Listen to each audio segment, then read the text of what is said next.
Ayan, breaking news today. Gulat ang lahat sa balitang ito. Yun. Pero nakikita natin dito si Attorney Gadon, no? Tsaka sila VP Sara. Ayan, syempre itong balitang ating matutunghayan ngayon ay nagbula kay Banat Kapanig TV.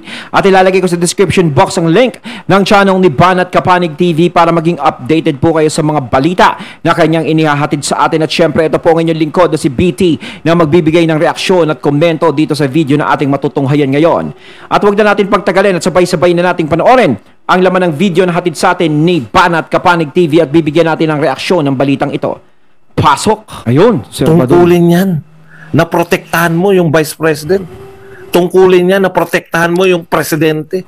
Kahit nga mga retirado ng Presidente, mga former President, former Vice President, dapat pinoprotektahan yan. Wala pong iba na kumwestiyon sa proteksyon, sa seguridad. Ngayon lang po ako nakarinig na kinwestiyon yung ginagasto sa security. Never pa po na may kumwestiyon. Di nga natin alam kung magkano ginagastos sa security. Ano question yung ginagastos sa security, Nino? Ito ng mga tao eh. Hindi po yan kinu-question kahit kailan. Hindi po yan. Katulad yan. Kaya yan sila Yona Aribard. Ganyan po mag-question eh. Di ba ito, si Yona Aribard? Kita mo mag-question na, nasan po yung 125 million? Hanggang ngayon nagko-question siya. Mag-research ka. Gusto mong questionin, mag-research ka. Hindi yan tinago. May COA report na. Edna pala, Edna. Alam mo ba na may COA report na, Edna? Oh, hindi kasi kayo nagbabasa eh. Oh, may kaya COA nga tumahimik report na dyan si Franz Castro. Tatahimik ba yun? Yung tungkol dun sa 125 million, ano, alam ko kay VP Sara yan, is pinatunayan na wala naman talaga na nangyaring hocus-pocus na nangyari doon. Talagang ang naglalagay lang ng kulay, alam nyo na kung sino-sino, mga masasamang espiritu. Wag na yung alitap-tap, masamang espiritu na lang talaga. May COA report. Ako na magsabi sa'yo dahil wala ka naman yatang kakayahan. May COA report na at walang sinabi na may anomalya. Yun nga. Naintindihan mo? Walang anomalya dyan sa 125. Ginastos yan. Hanggang ngayon, 125. Wala nang bumaba na sa 125. Ganyan po lasting. Yung itinanim nyo sa mga katulad ng utak nito ni Edna, nakatatak na sa utak nila yan. Hindi na magbabago. Alam na ng lahat na walang anomalya sa 125. Etong si Edna, nasan yung 125? Nasan yung 51 billion ni Pulong? O yan, kasama nga yan, 51 billion na sinasabi mo sa DPWH. Hinahanap natin yan. Yan yung flood control.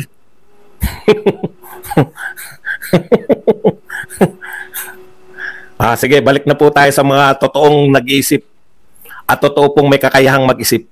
Huwag nyo na itanong yung 125 at kawawa ka naman. Tsaka tapos na yung issue ng 125 eh. Nasagot na ng COA yan eh. Bakit hindi nyo ba pinapaniwalaan yung sinasabi ng COA? Ibig sabihin, nagsisinungaling pa yung COA. Kawawa ka na. Alam na ng lahat na walang issue 125. Ikaw na lang hindi nakakaalam. Yedna Arived. Kaawa-awa ka naman. Tanong-tanong ka rin. Okay, balik na po tayo kay Gadon. Maganda yan, nababara kayo minsan. Kasi hindi kayo binabara sa 125. Kayo na lang ng mga vlogger mo ang nagwa-125. Yung nagpauso ng 125, tahimik na sa 125. Stress na ako. Tama, stress na ako, di ba? Oh, nanonood ka sa akin dahil stress ako. Pinakikita mo ko tukmol. Okay. Punta na po tayo. Tignan nyo 125 in 11 days. Ito po, Secretary Gadon. Ay, may dagdag pa yan. Basahin natin. Ito malupit talaga to eh. Ito, yun na lang, paninira na yun. Talagang hindi nyo na makakalimutan si Gadon. Pero dinagdagan niya pa yan. Yung SONA nga na 1 oras o 2 oras lang nilamon yung 20 million, hindi nyo kinwestiyon eh. SONA, ginastos 20 million, isang lamunan lang. Kahit ako, nagulat ako dun, no? 20 million na pagkain sa... Ako nagulat, no? Huwag na natin questionin. Pero nagugulat ako sa ganun, is napakalaking halaga ng 20 million para ipakain mo sa mga umattend. 'Di ba? Alam natin, social naman syempre yung mga pupunta ron. Kailangan bigyan naman sila ng social treatment, 'di ba? Pero kung malalaman ng taong bayan talaga is masakit kasi isipin na ganun kalaking halaga is ganun lang. 'Di ba? Isang araw lang gagastusin eh. Bakit nga naman 'yun? Hindi napapag-usapan. 'Di ba? Syempre hindi pag-uusapan 'yun. No? Ano sila 'yun eh. Pero yung 20 million na 'yun is malaki ang magagawa, no? Kumpara sa nangyari nung isang araw na 'yun. Malaki ang magagawa nun sa taong bayan. Siguro kailangan mo naman talagang gumastos, no, sa pagkain ng mga aattend doon. No, pero siguro yung ganun kalaking halaga, medyo masyadong medyo masyadong parang magasta na masyado yung ganun. Sana hindi nyo na lang sinabi na worth ng ganun kalaki ang gagastusin. Syempre, ang dami nating mga kababayan na naghihirap ngayon, no? Lahat tayo nahihirapan sa buhay natin, di naman tayo mayaman. 'Di ba? Maraming ganun. Tapos mababalitaan mo, ay, 20 million, ganun, ang papakain lang sa isang araw. Samantalang yung mga ibang kababayan natin is napapagod sa kakahagilap ng pera kung paano kikita para may maipakain sa mga pamilya nila. 'Di ba? Sa halagang 100 piso makakita ka, masaya ka na. Ganun yun eh. May mapapakain ka na sa pamilya mo. Pero yung ganito na malalaman mong worth 20 million, ipapakain lang sa isang araw, parang ang sakit eh. Kasi kung ikaw talaga ay makabayan, no, iisipin mo ang mga tao sa paligid mo. Hindi ka gagastos ng ganun kalaki. 'Di ba? Hindi ko naman sinisisi na gumastos sila ng ganun. Gusto nila 'yun eh. 'Di ba? Wala naman tayong magagawa, pero talagang masakit isipin lang talaga sa taong bayan. Maraming talagang masasak. Yung iba siguro hindi, nasabihin nila, okay lang 'yun, gumastos. Paano hindi sila naaapektuhan sa ganun? Siguro may mga kaya-kaya sa buhay yung mga maaaring magsalita ng ganun na okay lang kung gumastos ng ganun kalaki. Pero sa mga taong nasa laylayan, yung mga nahihirapan, yun. Makakarinig ka talaga ng malulungkot na komento na hindi maganda. 'Di ba?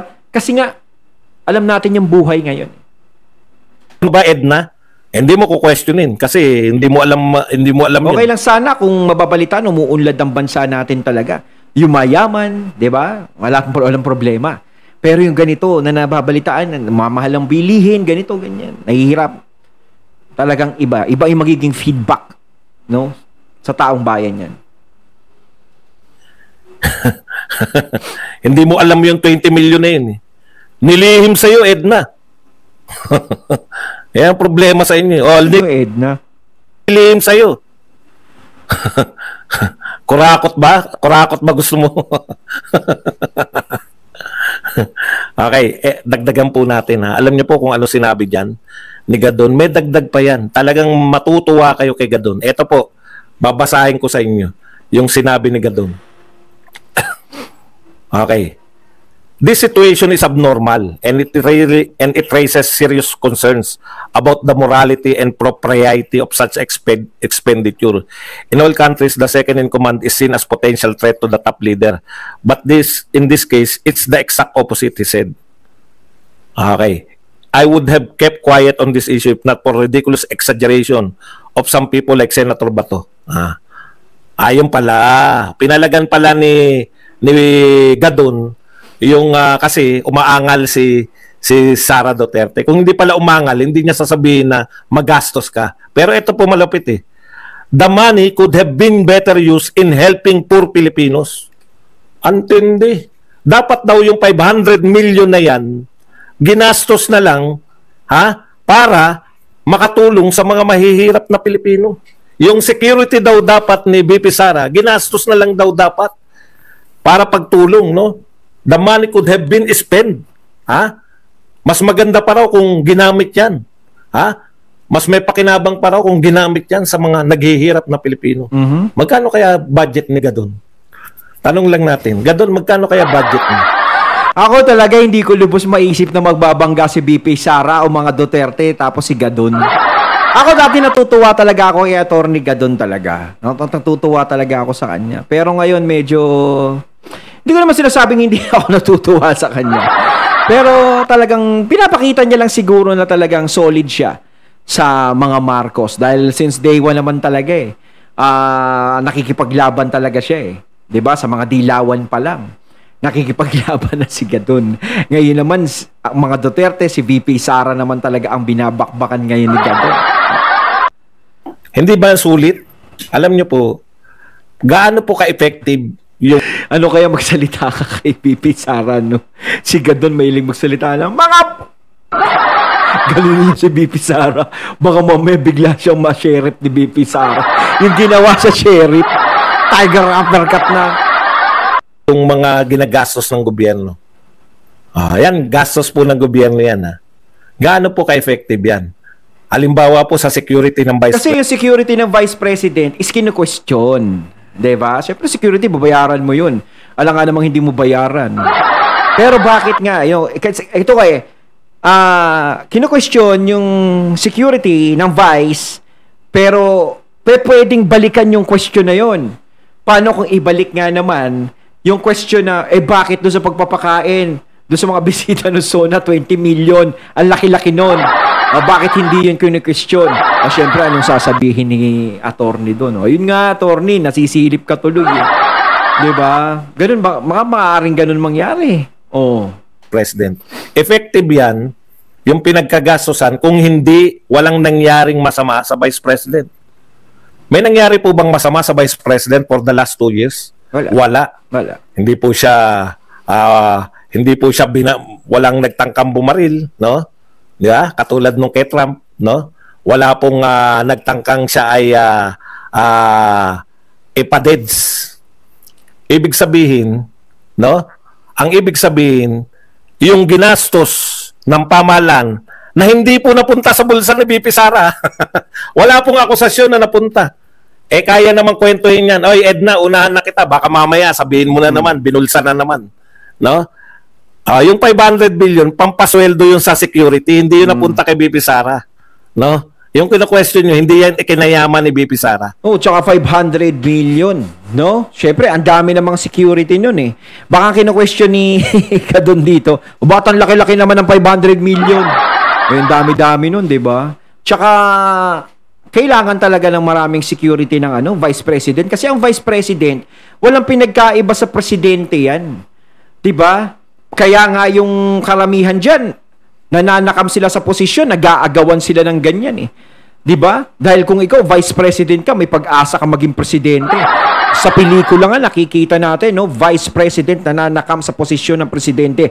Kaya gustong gawa ng masama ang presidente. 'Di ba? May mga ganon. Pero si VP Sara hindi gumagawa ng ganung bagay. No? Hindi nga siya nananakam na gusto ko maging Vice President. Kung tutusin, kayang-kaya nilang gawin 'yun. Kaya nilang gamitin ng mga tao. Pero hindi nila ginagawa. 'Di ba ngayon kinu-question yung tungkol doon sa binabayad sa mga security? Kung ang security naman is ginagawa naman nila yung trabaho nila ng maayos, walang problema at napoproteksyonan ng tama ang Vice President, is karapat dapat talaga sa kanila yung ganong sweldo. 'Di ba? Ba't ang laki? Ba't ang laki? Yun ang kinu-question niya. Ba't ang laki? 'Di ba? Syempre, bilang security, 'di ba? Bilang security is nakataya ang buhay mo diyan. Kahit papaano. No, kahit anong oras pwede kayong madali sa kakadepensa mo sa Vice President o doon sa taong dinidepensahan mo.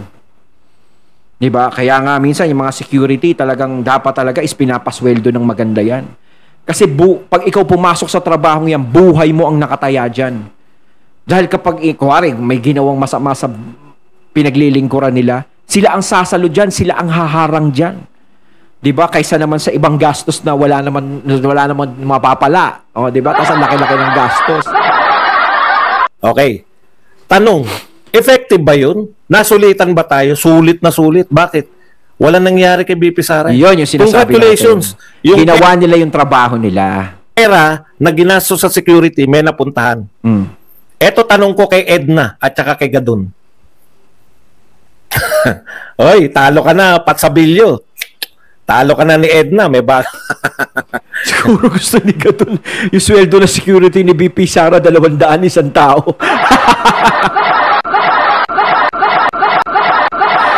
Kaya kino-question. Dapat ang sweldo niya 200 isang tao lang yan eh. Hindi dapat kumuha na si BP Sara ng tambay sa kanto. Eto tanong ko sa Gadon. Yung Yossi lang okay yung na. 1.4 a day na flood control, na wala ba yung wala bang baha?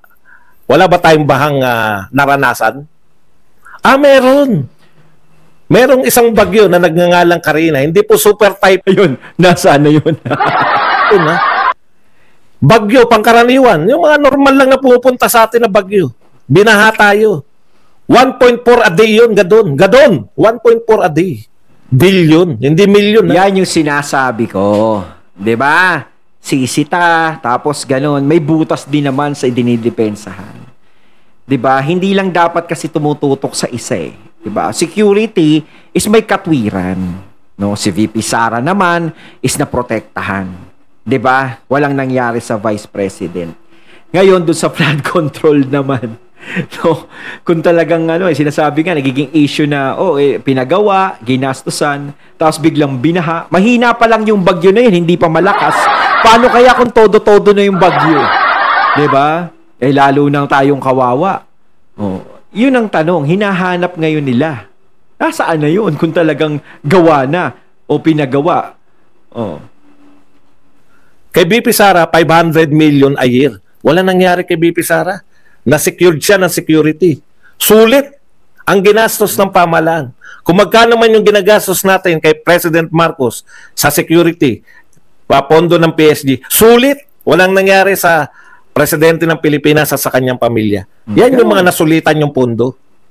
500. Yung may nahihinatnan, yung may silbi na maprotektahan sila. Kasi kailangan silang protektahan eh. Sila ang leader ng bansa. Presidente, Vice President, sila ang leader eh. Dapat sila ang tinututukan. At saka hindi mo pa pwedeng ang swelduhan yan ng basta-basta sweldo lang. Kailangan ibigay mo sa kanila yung karapat-dapat. Dahil uulitin ko, buhay nila ang nakataya dyan. 'Di ba? 100 million lang, sulit yung pondo eh. No? Wala nangyari kay BP Sara. Yung 1.4 billion pala. I mean, 1/3 lang ng pondong isang taon ni BP Sara, yung kino-question mo. 1/3 lang ng pondo a day.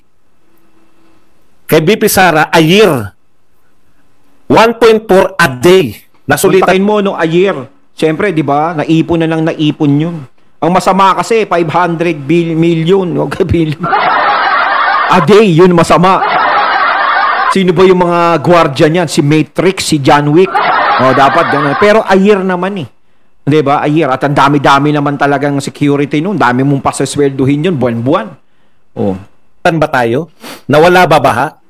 Bakit hindi mo kinu-question yan, Gadon? Dapat yun ang hinahanap ni Attorney Gadon din para patas yung laban. 'Di ba? Nasaan na yung yung binibigay sa inyong pondo ganyan-ganyan sa flood control? Bakit binaha tayo? Dapat gano'n. Huwag na natin asahan yun. Kasi alam naman natin hindi siya magsasalita doon. 'Di ba? Hindi siya magsasalita doon dahil alam natin talaga is talagang defender talaga siya. No, defender talaga siya doon. Pero yun nga, nabubutasan si attorney, 'di ba? Kaya medya-medya ka lang kasi attorney. Sa attorney talaga Bakit hindi mo yan kino-question? Magkano ba budget mo a year, Gadon? Dapat yan tinulong mo na lang sa mahirap, direkta na. Huwag ka na sumweldo, huwag ka na mag-opisina, huwag ka na magbayad ng kung ano. Total sinasabi, bakit hindi na lang natin itulong? Siguro sa attorney Gadon, ito may kaya na to. Diba? Pwede na lang. Sweldo ko, ibigay mo na lang sa taong bayan. Marami pa natuwa niyan. Kontakin mo, si Attorney Gadon, binigay ang sweldo sa taong bayan. Wow! Baka manalo ka pang presidente, Attorney. Di nga, baka may pag-asa. Isang try nga. Binigay mo na yan ayuda. Nakatulong ka sa 100 pamilya. Nabigyan mo ng tigi-tigi sa milyon. Okay na yun. May napaginhawak ang 100 pamilya sa loob ng 1 taon. Kaysa gastosin sa'yo. Okay lang naman mag-question ka eh. Kung kino-question mo rin yung 1.4 billion a day. Hindi mo kino-question eh. May baha eh. Hindi epektibo pero hindi mo kino-question. Ngayon, may budget po ang Pangulo. Kumbaga, bago mo kunin ang puwing sa mata ng iba, kunin mo muna yung troso sa mata mo. Di ba sabihan? Travel, 1 billion na naman next year. Inaprubahan nyo na naman. Inapprove na naman. Wala kang dehin bokiki ka. Wala kang kibo dyan sa 1 billion. Tanong, may pakinabang ba tayo sa 1 billion na naman na budget sa pagta-travel ng Pangulo ng Pilipinas? Bakit hindi nyo kina-question? Napakinabangan nyo hindi niya talaga ko-questionin yan, Sir Gadon. Alam na natin yan. Purity ni BP Sara, pero itong travel na to, hindi nyo kina-question? Tayo na rin ang sasagot. Nakakahiya naman sila papasagutin nyo kung may silbi ba eh. Taong bayan na ang sasagot. Anong sabi ng taong bayan tungkol dyan sa travel? No? Ang sabi po ng taong bayan, most Pinoy see little benefit from Marcos foreign trips. Taong bayan na po nagsabi. Yung SWS na pinagmamalaki ninyo, na tumaas yung kasabay nung SWS survey na tumaas kuno yung rating ni Pangulong Marcos, talaga naman tumaas. Pero sinabi rin po ng SWS survey niyan, na sayang yung na walang pakinabang ang taong bayan sa mga foreign trips ni Pangulong Marcos. SWS survey. Most Pinoy see little benefit from Marcos foreign trips. Bakit hindi mo questionin? Wala pala tayong pakinabang. Bakit ngayon gagastos na naman tayo? Edna! Gagastos na naman tayo. Gagastos na naman tayo ng bilyon. Sa pagta-travel ni PBBM, wala pala tayong Para lang tayo nagtatakbo ng pera. Kawawa naman tayo. pakinabang. Ayon! At ating natunghayan ng video na nagmula kay Banat Kapanig TV at syempre yung boses na yun na nagmula kay Sir Badong Aratales. Kayo mga katunay, anong masasabi nyo tungkol dito sa video na ating natunghayan ngayon? Sana all may bilyon. Comment lang po kayo sa comment box. So once again, I'm BT and I'm out. Peace.